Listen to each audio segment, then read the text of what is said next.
If you haven't been able to get to one of these round tables, you may be asking, what did I miss? Well, as we gathered together in these small groups, our vision teams had some objectives. First, we wanted to get you talking, engaged. We wanted you to see all that Bear Creek does in a year, and as you talked about these activities, we were listening to see where the energy was. And so we put up all the activities we'd done this last year on four big poster boards. And we gave you sticky notes. Your goal was to pick the events or activities you thought gave you the most energy or most exemplified what Bear Creek was. It wasn't easy. Many of you came back and asked for more stickers. We wouldn't let you do that.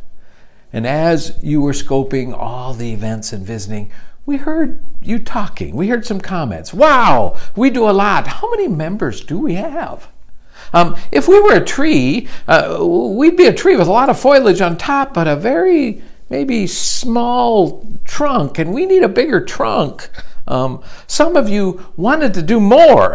All these ideas got you stirred up, and you began to think of even more ways we could reach out to the community. Some of the big energy getters were, not surprisingly, centered around mission and outreach. We love that.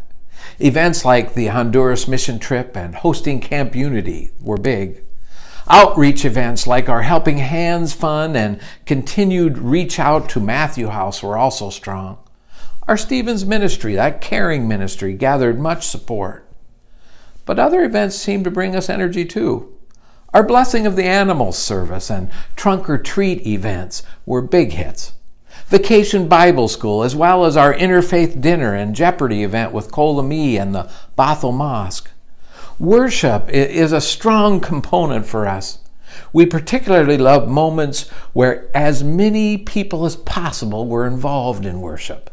Special services like Youth Sunday and Peter's Walk.